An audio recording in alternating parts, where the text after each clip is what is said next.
People often come to me with what they believe is the ultimate challenge. If God created the universe, then who created God?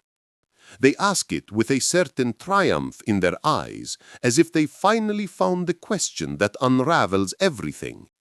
It sounds clever, doesn't it? It feels like the kind of question that could shake the foundations of faith and reason alike. But here's what most people miss. Hidden inside that question is a trap so subtle, so deeply woven into the fabric of human thought, that once you see it clearly, everything changes. The question doesn't reveal a flaw in the concept of God. It reveals something profound about the way we think, the way we perceive reality, and the prison of assumptions we live within without even knowing it. You see, we humans are addicted to beginnings. We need every story to start somewhere, every effect to have a cause that came before it. It's how our minds work. We wake up in the morning and the day begins. We're born and our life starts. We light a match and fire appears. Beginning, middle, end. Cause, then effect. This is the rhythm of human experience. But what if I told you that existence itself has no first chapter? What if the author has been writing forever?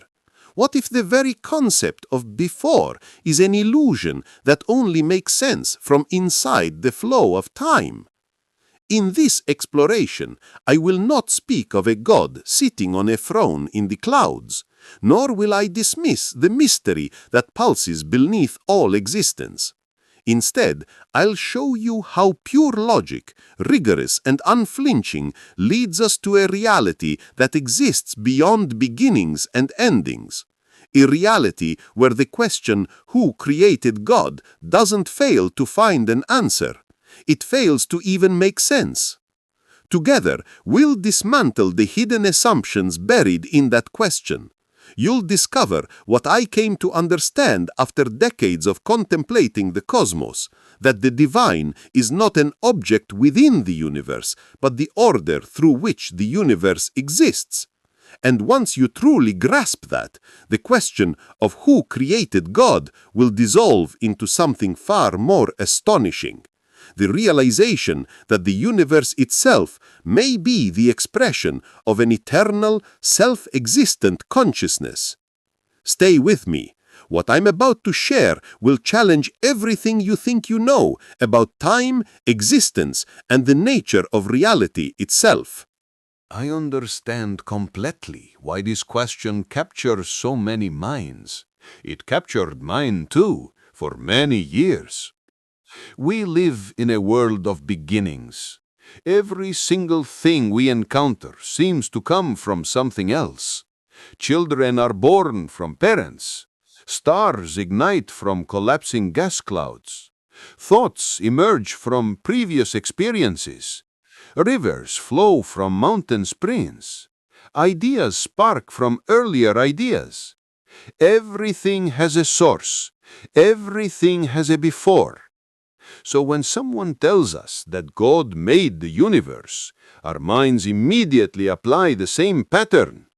If God made everything, then surely something must have made God.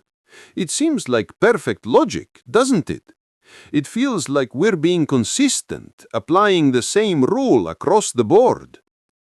But here's where it gets interesting. This question only makes sense if we assume that God exists inside time, that God must wait for causes the same way the sun waits for dawn, that God is subject to the same sequence of before and after that governs our daily lives. I thought this way once. I applied the logic of causation to everything, assuming that the chain of cause and effect extended infinitely backward. But then I began to study the fundamental laws of the universe, and something remarkable happened. I realized that the laws of nature themselves are timeless. Think about it. The speed of light doesn't evolve from something else. The gravitational constant doesn't have a birthday. The curvature of spacetime isn't something that was caused by a previous curvature. These laws simply are. They exist beyond the flow of time, unchanging and eternal.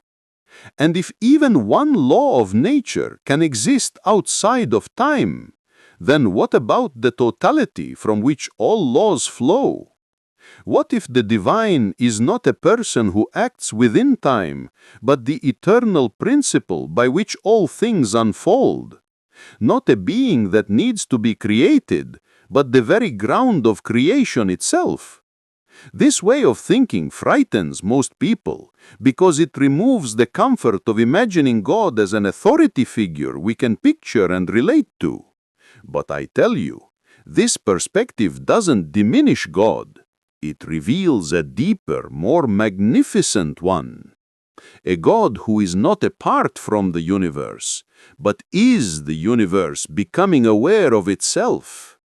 Let me take you deeper into why this question feels so compelling. It's not just about God or philosophy. It's about the very architecture of human consciousness. Your brain, my brain, every human brain that has ever existed, it's a pattern-making machine. We've spent millions of years evolving this incredible ability to detect patterns, to connect cause with effect, to predict what comes next. When we see thunder, we look for clouds. When we feel heat, we search for fire. When we find a footprint, we imagine the foot that made it. This ability has kept us alive. It's what allowed our ancestors to hunt, to avoid predators, to plant crops at the right time. Pattern recognition is the foundation of survival.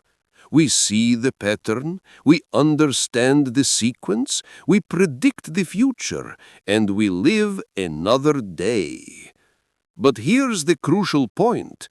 The same cognitive tool that helps us survive within the world becomes a barrier when we try to understand the origin of the world itself. The mind that lives inside time cannot easily grasp what lies outside time. It's like asking a fish to describe what it's like to breathe air. Everything we experience has a temporal structure, a beginning, a middle, an end. A river starts at a spring and ends at the sea. A story begins on the first page and concludes with the last word. Even love, perhaps the most eternal thing we can feel, seems to have a starting point, a glance, a heartbeat, a meeting under circumstances that brought two people together. So, naturally, when we try to imagine God, we imagine a being who must have started somewhere. We can't help ourselves. Our minds are built to think in lines, in sequences, in chains of causation.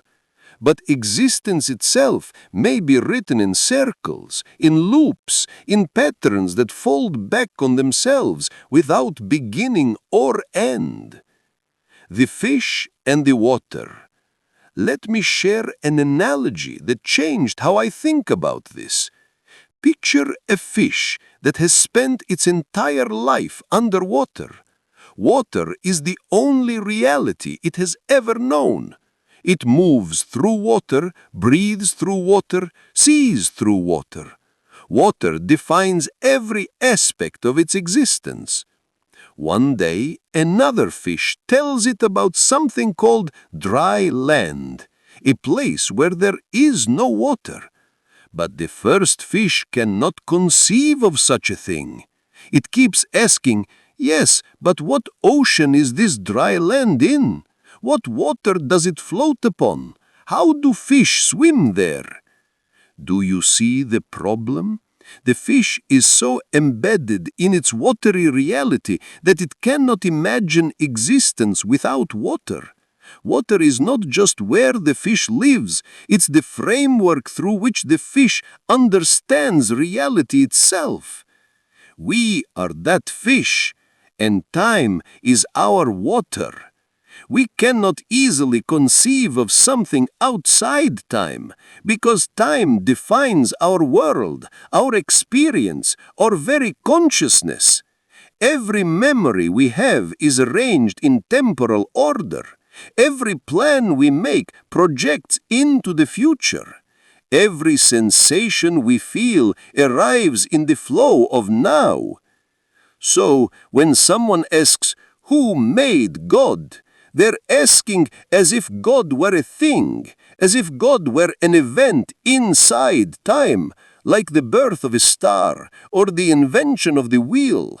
But what if God isn't an event at all? What if God is the condition that allows any event to happen in the first place? Think of it this way. God is not a piece of the building. God is the foundation. God is not something that unfolds within space and time. God is the space in which time unfolds. Once you think this way, you begin to see why the question starts to collapse under its own weight. It's not that the question is too profound to answer. It's that the question is based on a category error, a fundamental misunderstanding of what we're even talking about. I used to wrestle with this same dilemma, especially in my younger years. I wanted to trace every effect back to its ultimate cause, like following links in a chain. I believed that if I could just go back far enough, I would find the first link, the original cause, the beginning of everything. But the deeper I went into physics, into mathematics, into the nature of reality itself, the more I realized something unsettling. The chain has no beginning. Not because something is missing, not because we haven't discovered it yet, but because the very idea of a first link is meaningless. Every link in the chain exists only because of its connection to the other links. You can't pull one out and say, "Here it starts." Reality is not a linear chain. Reality is a web, an interconnected network where every part depends on every other part. In mathematics, we have something called a closed loop, a set of relationships that are mutually self-defining. In a circle, every point is both supported by and supports every other point. There is no first point on a circle. There is no place where it begins or ends. The circle simply is, complete and self-contained. What if existence is like that? What if the universe is not a line stretching back to a first cause, but a self-contained totality that needs no external origin because it is the origin? Now, I know what you might be thinking. You might be saying, "But surely everything has to come from somewhere. How can anything simply exist without a start? That violates everything we know." I understand that feeling completely. It's almost instinctual. It's hardwired into our cognition. But that instinct belongs to creatures living inside the flow of time, experiencing reality from within the temporal sequence. The moment we step outside of time, even just in thought, the concepts of before and after lose their meaning. There is no before time, because before is itself a temporal concept. It only makes sense within time. Asking what came before time is like asking what's north of the North Pole. The question uses a directional concept that breaks down at the pole itself. The cause of all causes cannot be measured by the rules it created. The source of time cannot be located in time. The origin of space cannot be positioned in space. These are not mysteries we'll solve someday with better instruments. These are logical boundaries built into the very structure of reality. In my scientific work, I encountered this same paradox in a different form. When we study motion, we use time as the backdrop against which change occurs. We measure velocity as distance over time. We calculate acceleration as the change in velocity over time. Time is the stage on which the play of physics unfolds. But then we ask, where did time come from? How did time begin? And suddenly, we face a problem. We can't measure the origin of time using time itself. We can't apply the logic of temporal causation to the emergence of temporality itself. That's the same trap hidden in Who Made God? We're trying to apply the logic of cause and effect to something that by definition exists before cause and effect. It's like trying to weigh the concept of weight itself or to measure the length of the idea of measurement. This is why when people asked me whether I believed in God, I always hesitated to answer with a simple yes or no. Both of those answers are too small for the question. The God of my understanding wasn't a being sitting within time, waiting to be created or discovered. It was the order that made time possible, the reason that reason itself exists. Not the spark that starts the fire, but the law that allows sparks to ignite in the first place. Here's where most arguments between science and religion fall apart. And it's unfortunate because they're not really disagreeing about existence. They're disagreeing about perspective, about language, about which questions to ask. Religion asks, who? Science asks, how? But the truth is larger than both questions.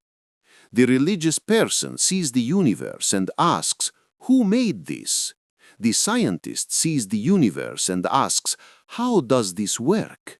Both are valid questions within their domains, but neither question touches the deepest mystery, the simple fact that there is something rather than nothing.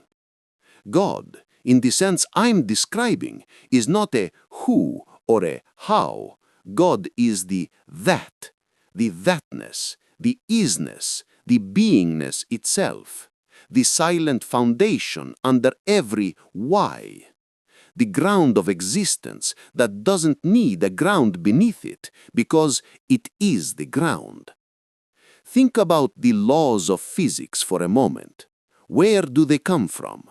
Why does energy equal mass times the speed of light squared? Why does gravity follow an inverse square law? Why does light travel at exactly 299,792,458 meters per second and not some other speed? Science can describe these laws with extraordinary precision. We can measure them, test them, use them to build technologies and predict phenomena. But science cannot explain why these laws exist at all, or why they have the specific values they do, or why there are laws at all rather than pure chaos. Some scientists say these are just brute facts. The universe is the way it is. And they're not wrong. But notice what they're doing. They're accepting that at the foundation of reality there are things that simply are, without further explanation. That acceptance, that recognition of a bedrock reality that needs no justification beyond itself, is not so different from what religious traditions have called God. The terminology differs, the cultural context differs, but both are pointing at the same thing, the self-existent ground of all that exists. Once you see this, the question, who made God, begins to sound like a riddle the mind created to trap itself. It's clever, yes, it feels like a gotcha moment, but it's built on an invisible assumption that everything, even the ultimate reality, must follow the rules of time and sequence. But consider this. If time itself was born with the universe, as modern cosmology suggests, then what clock was ticking before the first second? What timeline existed before time? The question dissolves not because it's too profound, but because it's based on a logical impossibility. The mistake is not in the question's curiosity. Curiosity is wonderful. The mistake is in the question's direction.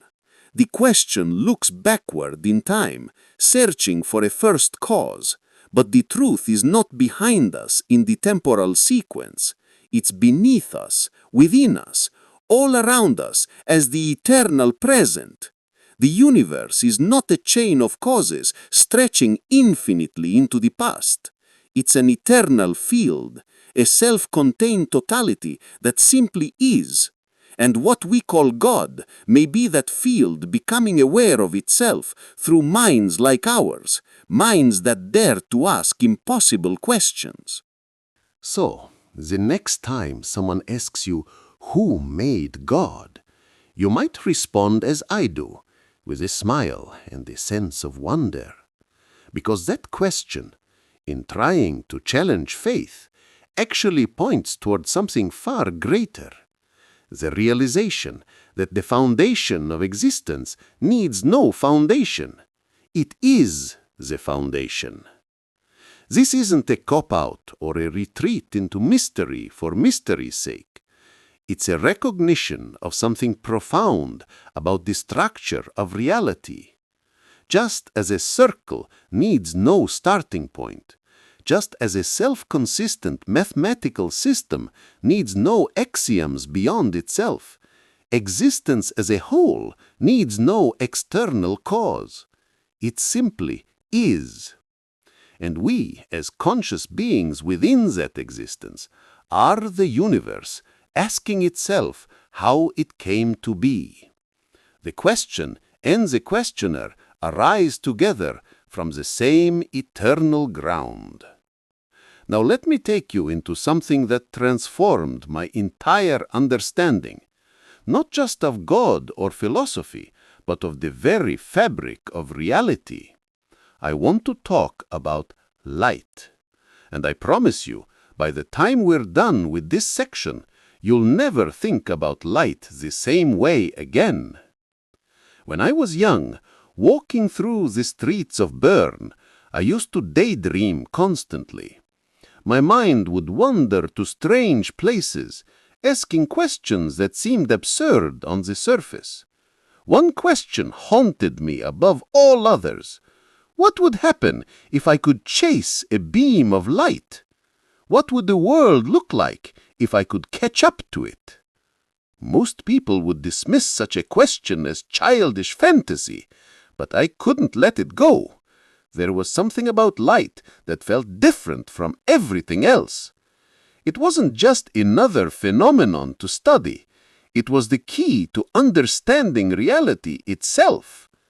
I spent years wrestling with this question. I would imagine myself running faster and faster, approaching the speed of light. What would I see? Would the light appear to slow down? Would it stand still? Would time itself change? What I eventually discovered changed everything we thought we knew about the universe, and it has profound implications for our question about God. Here's what makes light so extraordinary. It is the only truly constant thing in a universe of change. Everything else, motion, matter, space, energy, all of it shifts and changes depending on how you look at it, depending on your frame of reference. But light, in its speed and its essence, remains exactly the same no matter what. You could be standing still or moving at nearly the speed of light yourself, and you would always measure light traveling at the same speed, approximately 299,792 kilometers per second. This isn't just an interesting coincidence. It's a fundamental feature of reality that overturns our intuitive understanding of space and time. And here's where it gets truly mind-bending. To move at the speed of light is to step outside the flow of time altogether. For a photon, a particle of light, There is no journey between one point and another. From its perspective, if we can even use that word, the moment it leaves a star and the moment it reaches your eye are the same moment. Think about that. The light from the sun takes about 8 minutes to reach Earth from our perspective. We can measure it, track it, watch it cross the vast emptiness of space. But from the photon's own frame of reference, the journey takes no time at all. 0 seconds. The emission and absorption happen simultaneously. When I first grasped this truth, it felt like someone had opened a door in my mind that I didn't know existed. It meant that time, this great river in which we live and measure our lives, was not universal. It was not absolute. It was relative, woven together with space into a single fabric. But light was different. Light didn't flow within that fabric of space-time. Light defined it. Light was the thread from which the entire tapestry was woven. If a photon experiences no passage of time, then in a very real sense, every beam of sunlight that has ever warmed your face exists eternally from the light's own perspective. The past, as we conceive it, doesn't exist for light. The future doesn't exist for light. There is only an eternal now. I began to wonder, what if the divine nature is like light? What if God is not a being who waits in the flow of time, but a timeless presence that illuminates everything from within? What if God is not an event at the beginning of time, but the timeless condition that allows time to exist at all?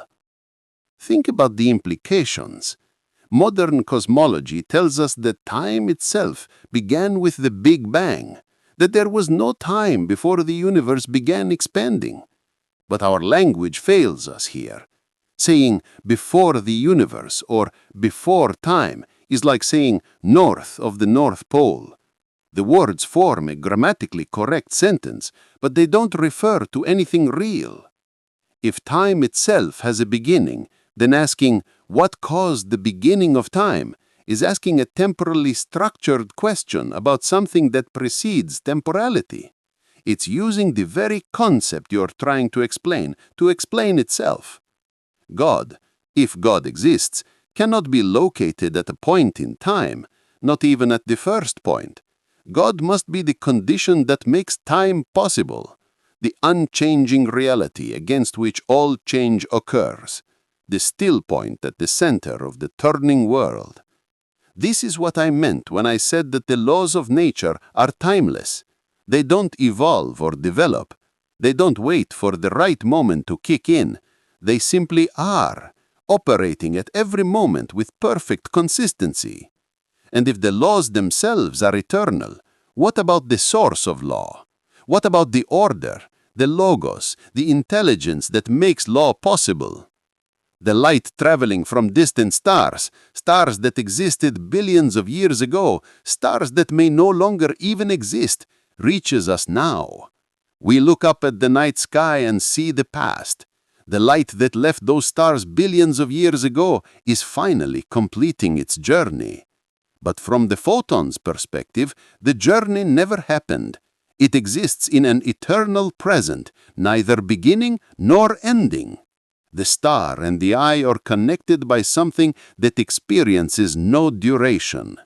This is not poetry, this is physics. This is the revealed structure of reality itself. When I stand under the night sky and look at those ancient stars, I sometimes feel that I am not looking at the past at all. I'm touching something eternal, something that exists outside the flow of time. Each photon that reaches my eyes is a messenger from eternity, carrying information across billions of years while experiencing no years at all. And I think perhaps this is a hint, a clue about the nature of the divine. Perhaps God is not somewhere back in time, not located at the origin point of the universe, but rather existing in this eternal now that light reveals, not moving through time, but being the condition in which time moves. The light doesn't need a source outside itself to justify its existence. It only needs to shine. And in that endless shining, there is the answer we've been searching for all along. Light doesn't ask where it came from. It simply illuminates. And in illuminating, it reveals not just objects, but the very possibility of seeing, the very existence of space and time themselves. This brings us to one of the most liberating and challenging ideas I've ever encountered. The universe may not have a beginning in the way we imagine. Now, I know this sounds strange, especially given that modern cosmology talks about the Big Bang, about a moment when the universe began expanding from an incredibly hot, dense state. But listen carefully to what I'm actually saying. The Big Bang is not necessarily a beginning in the absolute sense. It's a boundary, a limit to our current understanding. It's the point where our equations break down, where our concepts of space and time cease to apply in the familiar ways. People picture the Big Bang like a cosmic firework, a sudden explosion that flung matter and energy into a pre-existing void. They imagine a spark, a first moment, a clear before and after. But this visualization is shaped by our daily experience of time and space, projected onto something far more strange. We are born, we live, we die. We start tasks and finish them. Days begin and end. Relationships start and sometimes conclude. So, when we look at the vast cosmos, we naturally project that same structure onto it. We assume the universe too must have been born, must have started somewhere. But this may be a trick of perception, like a wave trying to imagine where the ocean began. When we trace the expansion of the universe backward through time, we eventually reach a limit, a moment when matter and energy were compressed into an unimaginably dense state. We call that boundary the Big Bang, but what it really marks is the horizon of our understanding, the point where our familiar concepts of time and causality break down completely. Asking what came before that moment is like asking what lies north of the North Pole. The question uses spatial reasoning, but there is no north at the North Pole. All directions are south. Similarly, there is no before the Big Bang, because time itself begins with that event. Time doesn't exist in some container outside the universe. Time exists within the universe, as part of its very structure. This is where logic begins to turn into wonder. If time is not fundamental, if time itself is an emergent property of the universe, then creation is not a moment, it's a condition. It's not something that happened once, long ago, but something that is happening right now, everywhere, in every atom and every thought. The universe doesn't exist in time. Time exists in the universe, and that changes everything. I remember how people used to imagine the universe expanding. They pictured galaxies moving outward through empty space, like objects drifting apart on the surface of an ocean. They thought of space as a fixed container and the universe as its contents. But that's not quite right. Space itself is expanding. There's no outside for it to expand into. The universe is not growing within a place, it's creating place as it grows. Space is not a stage on which events occur. Space is being woven into existence along with those events. The same is true for time. Time is not ticking away somewhere beyond the universe, measuring its age from some external vantage point. Time is being generated continuously as part of the universe's existence. Each moment doesn't pass away into non-existence. It becomes part of the eternal structure of space-time itself. That means this moment, right now as you read these words, is not separated from what we call the beginning of all things. You are standing on the same fabric that has been unfolding since the Big Bang. You are a wave in that same ocean, not separate from its origin, but a continuation of it. When you look up at the stars, you're seeing the past, light that began its journey millions or billions of years ago. But here's the profound truth. From the universe's own perspective, from the timeless viewpoint that light reveals, that light is still now. The past hasn't disappeared somewhere. It's woven into the eternal tapestry of space-time. The past is not gone. The future is not yet. They are all part of the same four-dimensional structure. Time is not flowing like a river. We are moving through a landscape where past, present, and future all exist together in the eternal now.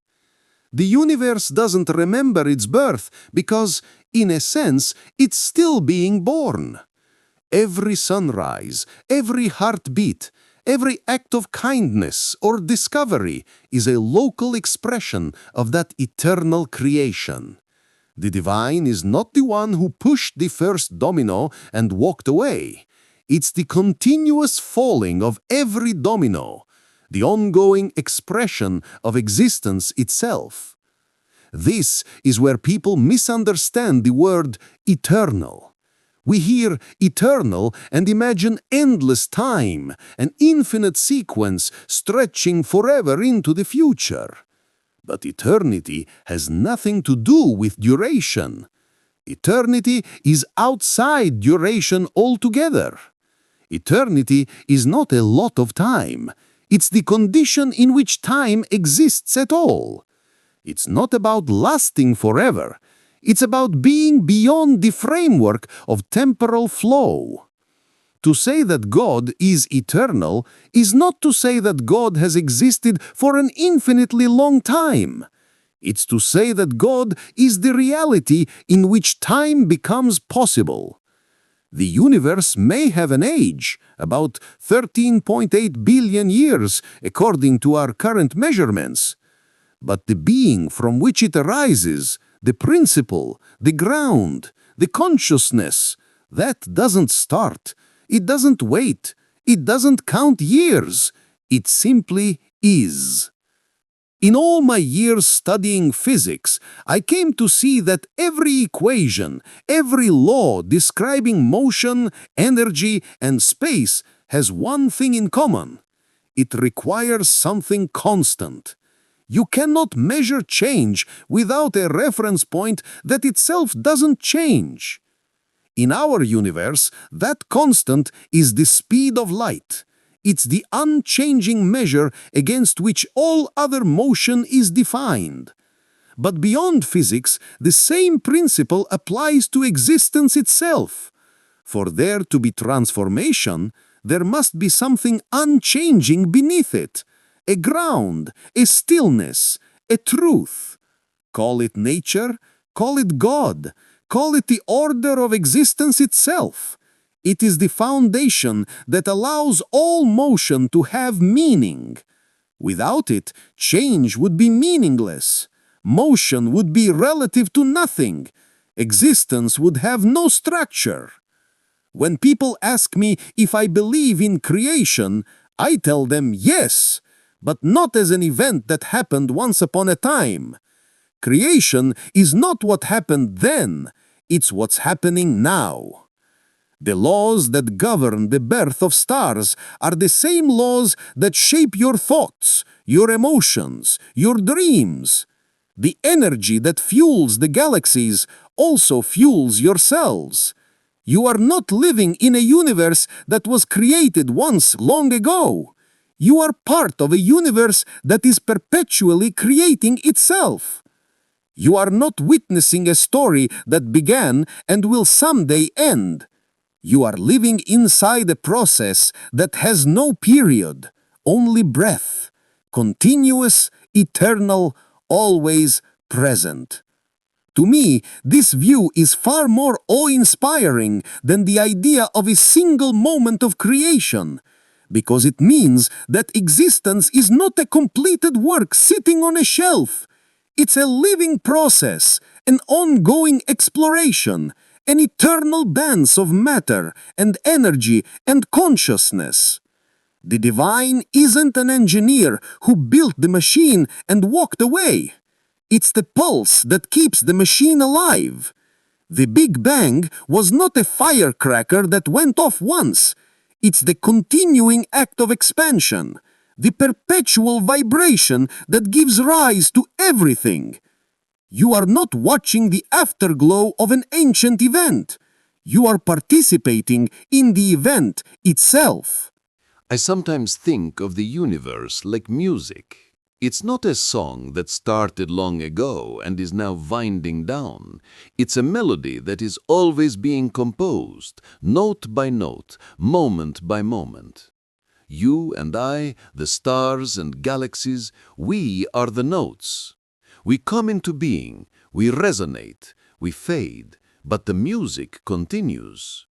The composer is not sitting outside the symphony hall, separate from the orchestra. The composer is the music itself. The composition and the performing happen simultaneously, eternally. The question, who made God, makes as little sense as asking, who made the melody? The melody doesn't need a maker separate from itself. It exists because sound exists. And sound exists because vibration exists. And vibration exists because being itself cannot help but express itself, cannot help but sing. When you start to see creation this way, everything shifts. You stop looking for an origin and start listening for a rhythm. You stop chasing the past and begin to live in the unfolding present. You stop asking, why did it begin, and start asking, what is it becoming? And that, I think, is a far better question. Not who made God, but how is God expressing itself now? Because when you look closely, you realize that creation was never something that happened in the past. It's something that is happening right now, in this very moment, and you are part of it. There comes a point in every seeker's journey, whether scientist, philosopher, believer, or skeptic, when you stop asking what started it all and begin to realize that there may never have been a start at all. Only a pattern so complete, so self-consistent, that it doesn't need one. The universe is not a machine built and set in motion by some distant watchmaker. It is more like an endless equation, perfectly balanced, perfectly self-contained, expressing itself through countless variations, yet never stepping outside its own harmony. The law that governs it, the deep order that holds it together, does not begin or end. It simply is. And we are not separate from that order. We are expressions of it. We are the universe becoming conscious of itself. When I first began to truly understand physics, I was fascinated by one principle above all others, the conservation of energy. This law states that energy cannot be created or destroyed. It only changes form. Energy becomes matter. It becomes motion. It becomes heat, light, sound, thought. But never once does it cease to exist. It's eternal, formless, indestructible. The same energy that burned in the first stars still flows through you now, animating your cells, powering your thoughts, driving your heartbeat. Every breath you take, every word you speak, every idea that flickers in your mind, all of it is energy and motion. The same cosmic current that has been flowing since what we call the beginning, if beginning is even the right word.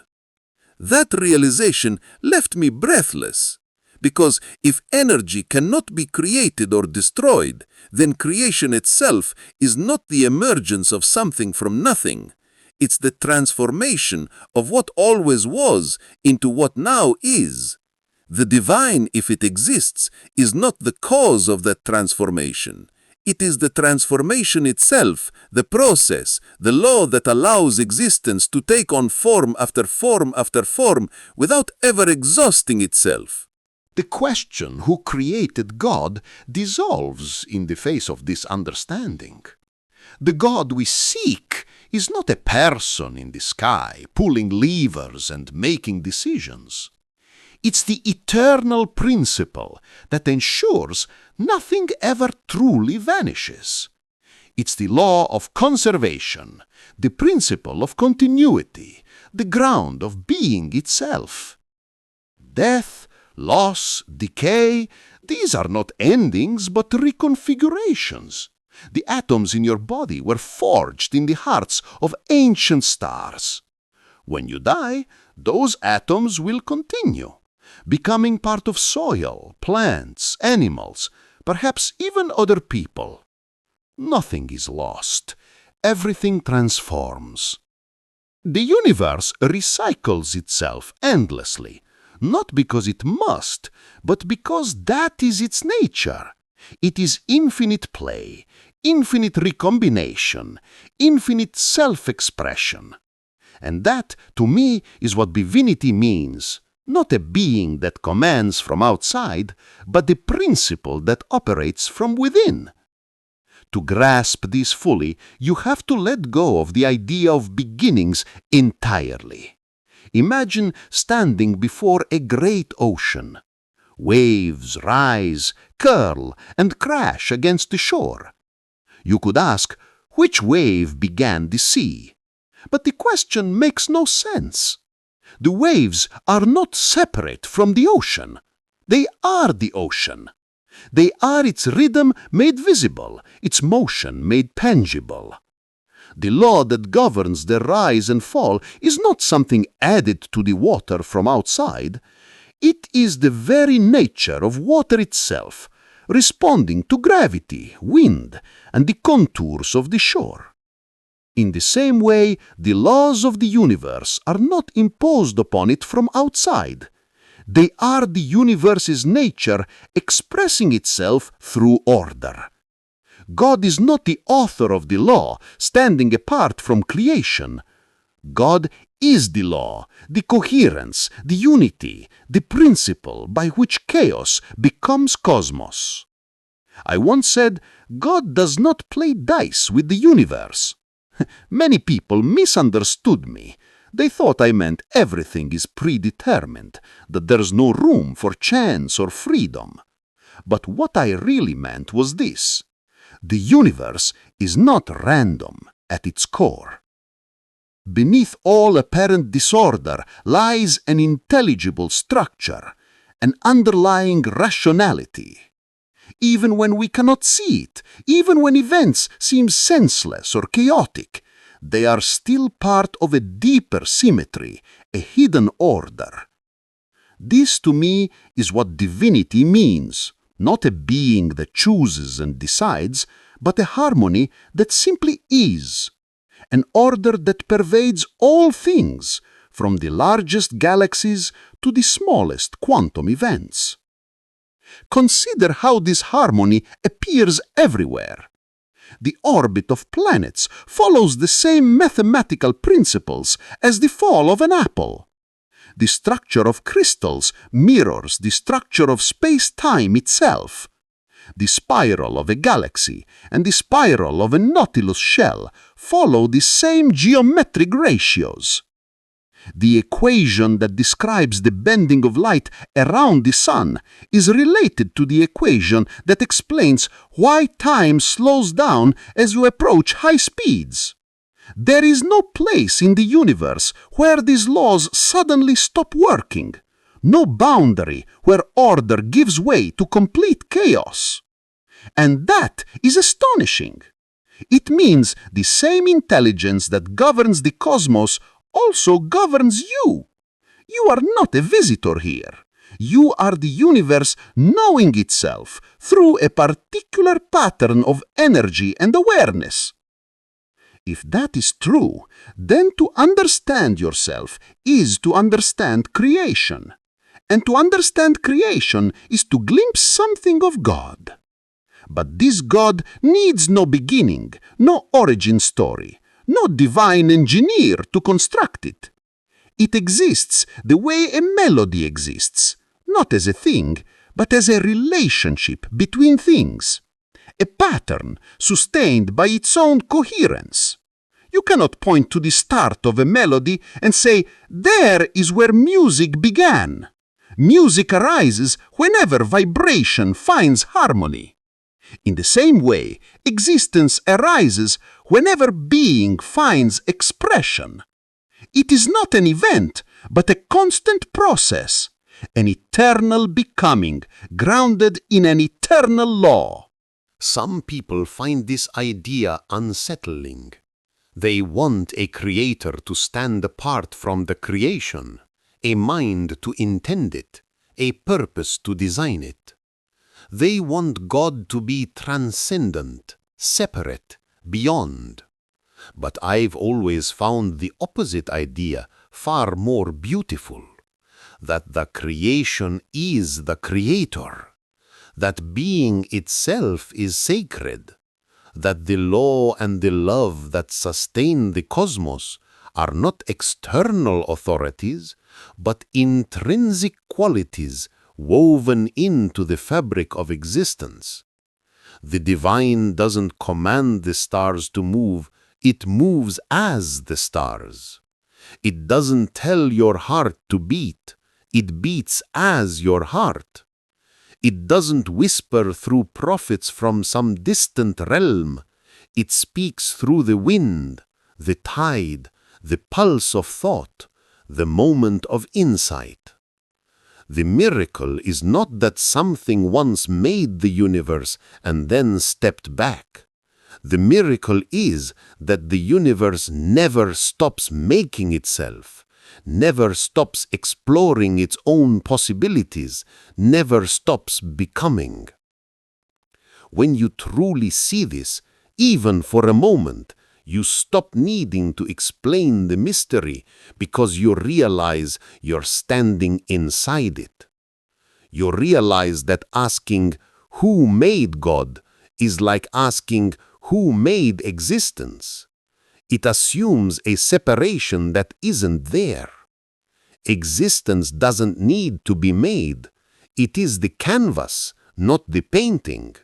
The silence from which sound arises, not the sound itself. The space in which all forms appear, not a form among forms. And once you understand that, you begin to feel an almost unbearable sense of wonder. Not the kind of wonder that demands answers and explanations, but the kind that bows before the beauty of what simply is.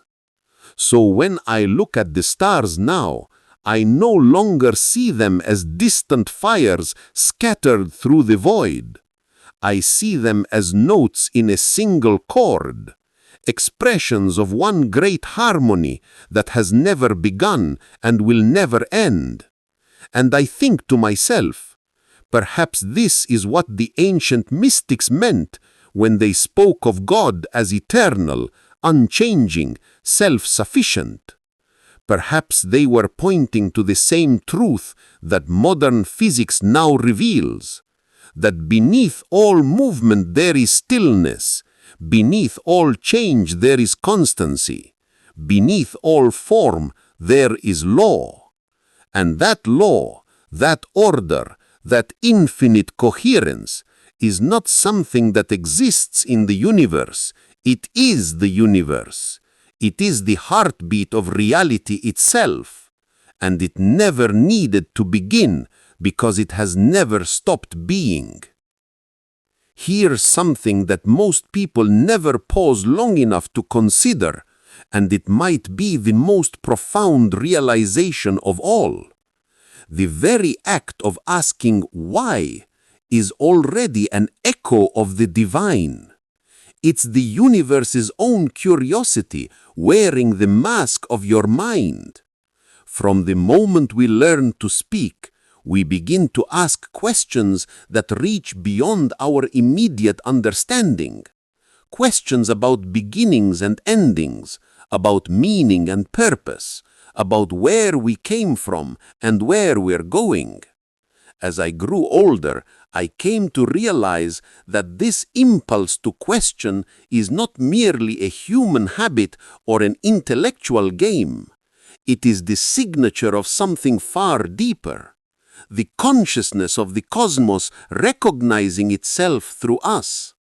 Every time you look at the stars and feel that quiet tug in your chest, that mixture of awe and longing, that is not your mind being small or insignificant.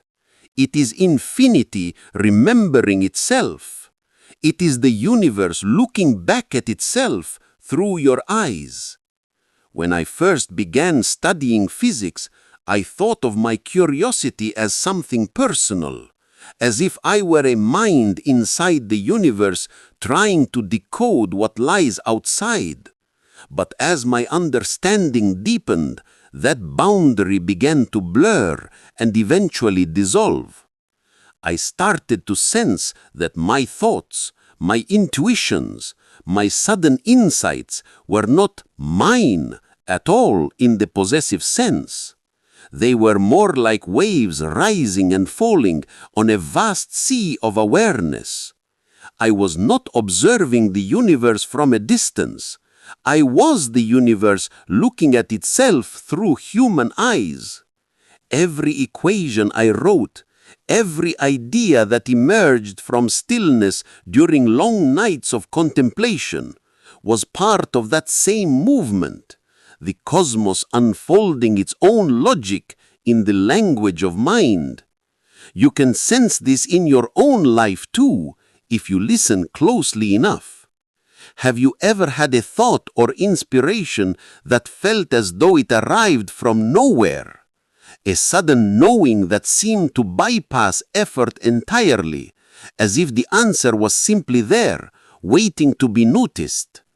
In those moments, you are not receiving information from outside. You are touching the same intelligence that organizes galaxies, that guides the growth of trees, that orchestrates the dance of electrons around atomic nuclei. The same order that structures stars also structures thought. And that, to me, is one of the most profound realizations a human being can have, that consciousness is not an accident of biology, not a random emergence from unconscious matter, but an expression of the universe's very fabric. Consciousness is not something the brain produces the way a factory produces goods. It is something the universe experiences through the brain, much like music is experienced through an instrument. The instrument doesn't create the music. It gives the music a form, a voice, a way to manifest in the physical world. In the same way, your brain doesn't create consciousness. It focuses consciousness, shapes it, gives it the particular flavor of your individual experience.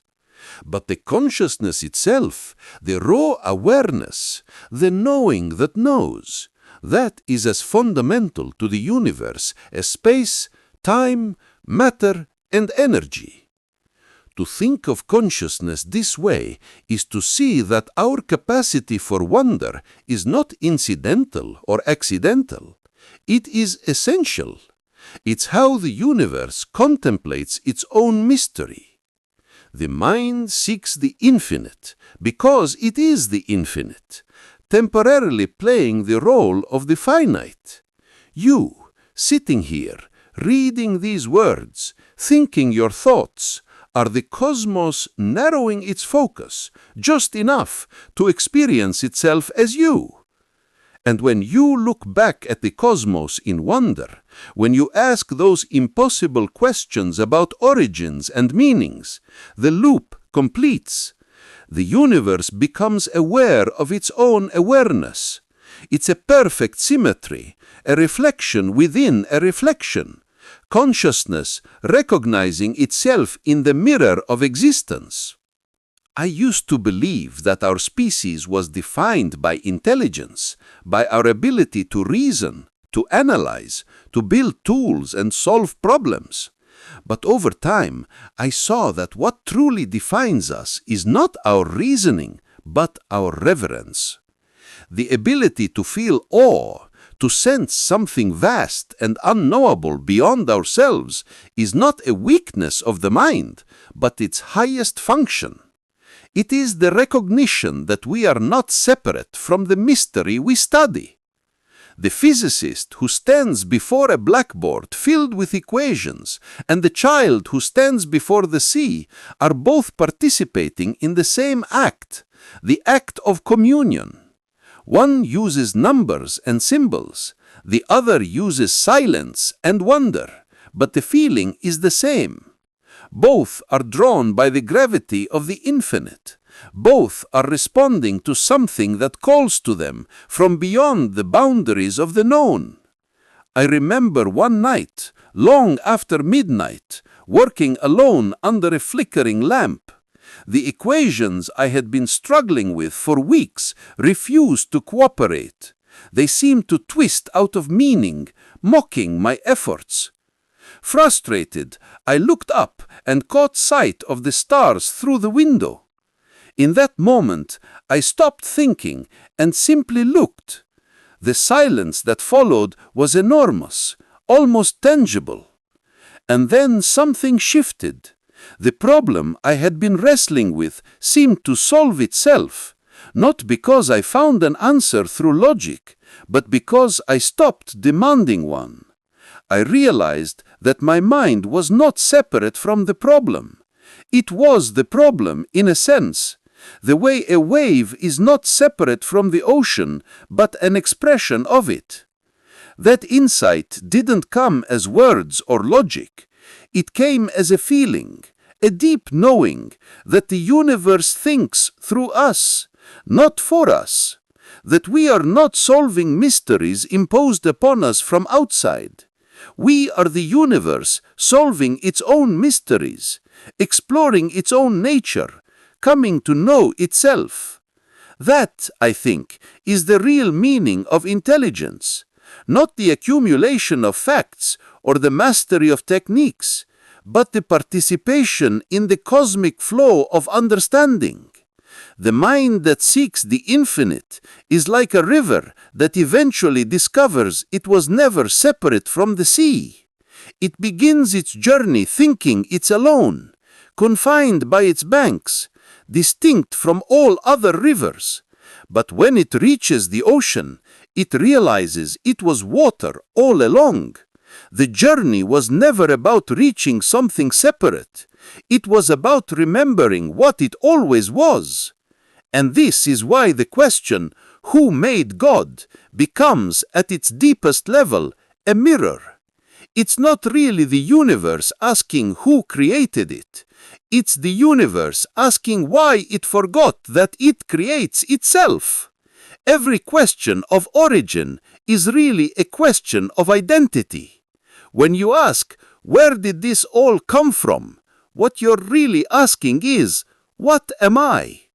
And the answer, once you stop looking outward and start feeling inward, is always the same. I am that which asks. I am the consciousness that wonders. I am the awareness that seeks to know itself. Perhaps this is what the mystics have always meant when they spoke of divine union, and what I, as a scientist, try to describe in equations.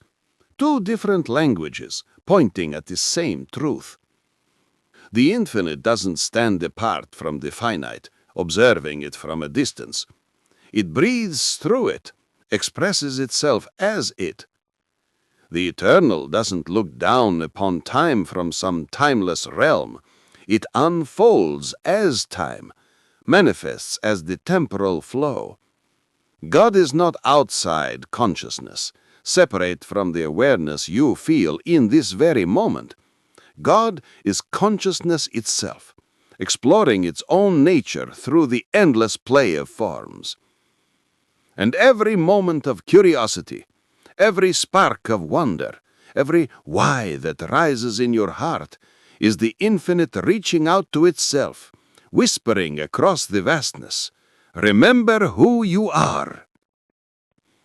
There is something deeply sacred about imagination, though we seldom treat it that way. In our modern world, people often think of imagination as a kind of play, a child's escape from reality, a dreamer's indulgence in fantasy. But for me, imagination was never a retreat from the world. It was the bridge between what is and what could be. It was the invisible field through which the unseen speaks to the seen, through which possibility becomes actuality. Every discovery I ever made began not with calculation, but with a picture, a mental image, a vision that felt truer than logic. I would close my eyes and see light bending, clocks slowing, space curving. I could feel equations before I could write them. I used to say that imagination is more important than knowledge, and I meant it with every fiber of my being. Knowledge tells us what is. It catalogues the known, preserves the discovered, organizes the understood. Knowledge is a vast library, growing shelf by shelf. But imagination reveals what might be. It opens doors to rooms we didn't know existed. It asks questions we didn't know we could ask. Knowledge is the library, but imagination is the doorway that leads beyond its walls into territories unmapped and undefined. When I look back on my life, I realize that the most profound moments of insight came when I stopped trying to force understanding through sheer mental effort and simply allowed myself to imagine. I would ask impossible questions, not to find immediate answers, but to awaken new ways of seeing. What would it be like to ride on a beam of light? What would happen if time itself could bend and stretch like rubber? What if gravity wasn't a force pulling objects together, but a geometry, a curvature of space itself? These questions had no precedent in textbooks. They couldn't be answered by looking up what others had discovered. They were acts of creative faith, leaps into the unknown, guided by intuition rather than proof. And yet those imaginative leaps led to truths that would later be verified by the most rigorous experiments.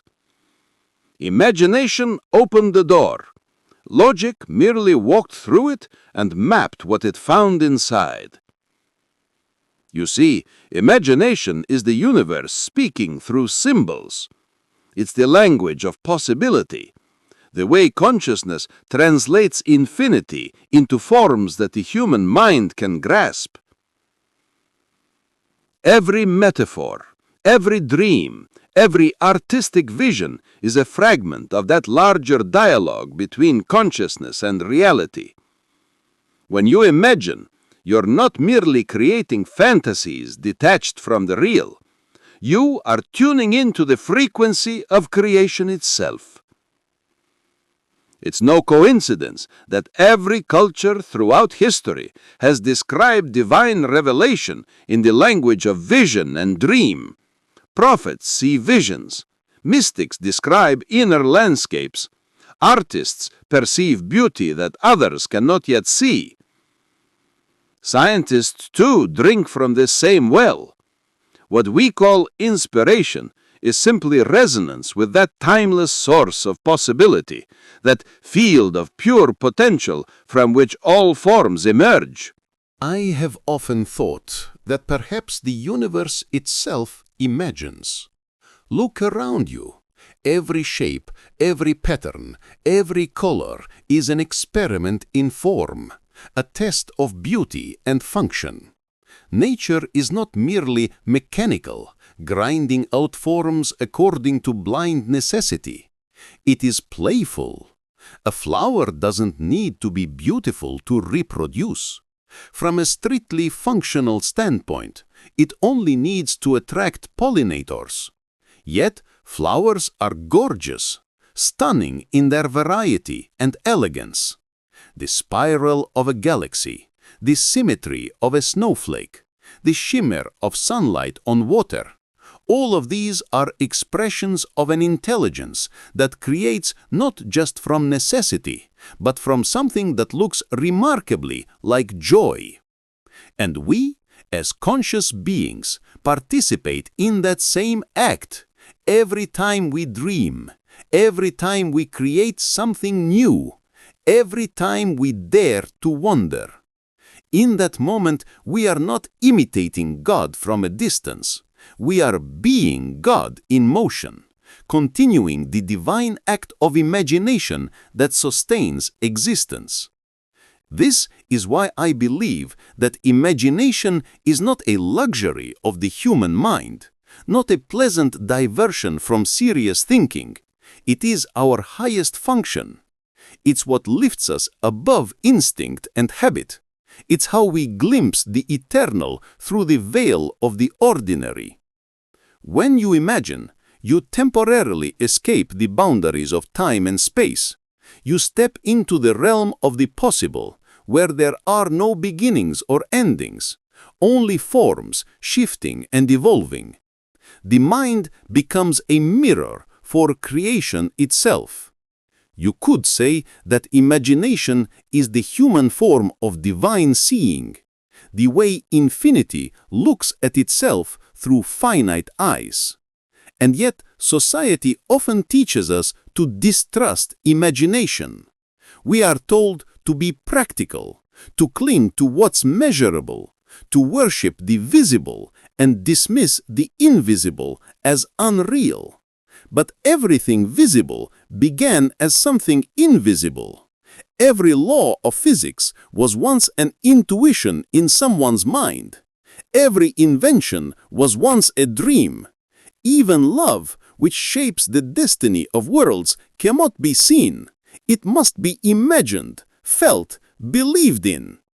So when people dismiss imagination as mere illusion, I smile. Because illusion, when pursued deeply enough, often turns out to be a higher truth. The imagination does not lie. It translates.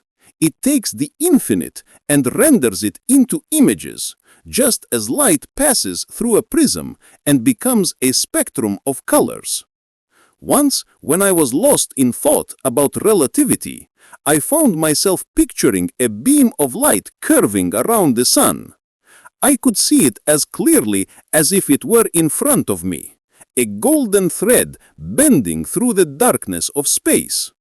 That vision stayed with me for years, guiding my mathematical explorations. Then, in 1919, when astronomers confirmed during a solar eclipse that light indeed bends around massive objects, I realized that imagination had seen what eyes could not yet see. In that moment, I felt something close to reverence. It was as if the universe had whispered its secret to me long before the instruments could measure it. That, to me, was a form of prayer, not to a deity above, but to the mystery within and all around. Imagination is not the opposite of reason, but its companion, its partner in the dance of discovery. Reason is the map. Imagination is the compass. Reason shows us where we are. Imagination points to where we might go. Without imagination, reason becomes a cage, endlessly analyzing what already exists, never daring to conceive what could be. Without reason, imagination becomes chaos, spinning fantasies with no anchor in reality. But together they create a harmony that echoes the structure of the cosmos itself. Order and creativity dancing in perpetual union. The laws of physics are not rigid commands that limit possibility. They are invitations to explore, frameworks within which infinite variety can express itself. The universe doesn't limit imagination. It needs imagination to be known, to be explored, to be celebrated. I sometimes think that the divine speaks in images because images bypass the intellect. You don't analyze a sunset to feel its beauty. You simply let it touch you. You surrender to it. And in that surrender, something deeper than thought is communicated. The same is true for the deepest truths. They cannot be proved in the way you prove a theorem. They can only be pictured, felt, known in a way that transcends words. The person who imagines God as an old man with a white beard sitting on a throne may be mistaken in form, but not in spirit. For that image, however crude or anthropomorphic, is still an attempt to give shape to the formless, to make the infinite somehow graspable. What matters is not the accuracy of the picture, but the fact that we can picture anything at all. The ability to imagine is the signature of consciousness, and consciousness, I believe, is the signature of the divine. So when you close your eyes and dream, remember this: you are not escaping reality. You are communing with it at a deeper level. You are touching the part of existence that is endlessly creative, endlessly curious, endlessly alive. Every act of imagination, a thought experiment, a poem, a melody, a scientific theory is a ripple in the same infinite ocean. And if you listen closely enough, you can almost hear it whispering back through you. Create as I have created. Dream as I dream. For imagination is not just the language of the divine. It is the divine speaking itself into being, moment by moment, through minds brave enough to wonder. We've traveled far together through this exploration, through concepts that bend the mind and challenge everything we thought we knew. We've examined time and found it relative. We've looked at light and found it eternal. We've questioned causality and found it circular. We've explored consciousness and found it cosmic. Now, as we come to the close of this journey, I want to return to where we started. That simple, seemingly devastating question: who created God? You now understand why this question dissolves under scrutiny, not because it's too profound to answer, but because it's based on assumptions that don't apply to the ultimate nature of reality. It assumes God exists in time, waiting to be caused. It assumes beginnings are fundamental rather than emergent. It assumes consciousness is separate from the cosmos rather than identical with it. It assumes creation is an event rather than a continuous state of being. But here's the beautiful thing about that question. Even though it's based on flawed assumptions, even though it breaks its own rules, it still serves its purpose. It points us toward the mystery. It awakens wonder. It forces us to think beyond our usual categories. Every time someone asks who created God, they are unknowingly expressing the deepest longing of consciousness, the longing to understand its own source, to know its own nature, to recognize itself in the mirror of existence. And while the question can't be answered in the form it takes, the impulse behind it can be fulfilled. You fulfill it not by chasing a first cause back through time, but by awakening to the fact that you are part of the reality that needs no cause. The same order that holds galaxies in their orbits holds your heartbeat steady in your chest. The same energy that ignited the first stars flows through your thoughts right now.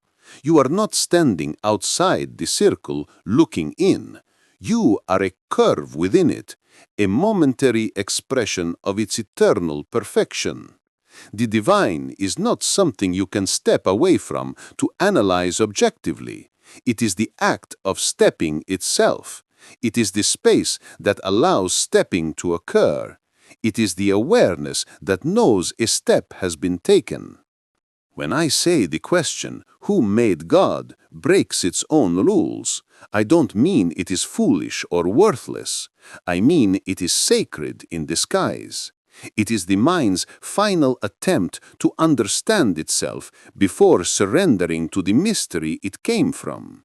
Once you realize that, you stop demanding that the infinite explain itself in finite terms.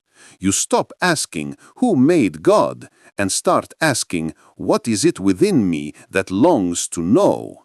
That shift from analysis to awe, from questioning to wonder, is the beginning of wisdom. And perhaps that is where logic and reverence finally meet, not in an answer, but in the realization that the very structure of reality is self-explaining. It doesn't need a maker because it is the making unfolding endlessly through time and space. What we call God is not trapped inside the question. The question itself lives within God, arises from God, is made possible by God. And once you see that, you understand why I no longer ask, who made God? Instead, I ask, who is it that keeps asking? And the answer comes back not in words, but in the silence between them, in the awareness that illuminates every thought.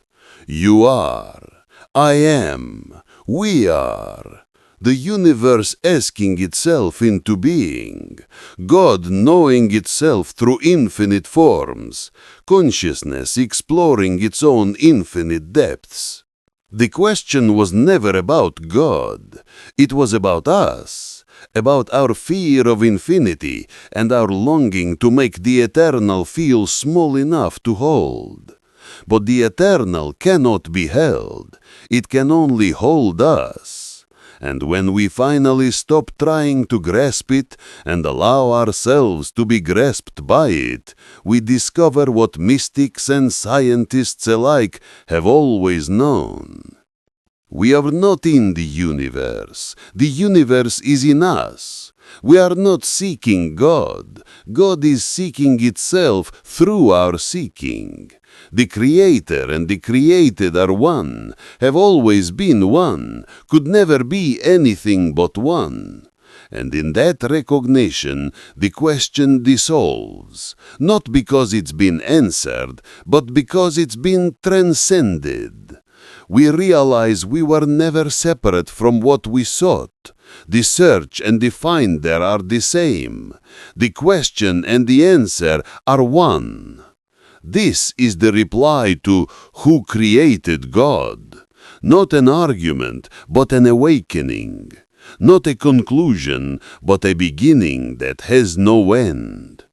May you find in these reflections not just ideas to consider, but a doorway to wonder. For in the end, the greatest discovery is not an answer, but the recognition that you are the consciousness through which all questions arise and all understanding flowers.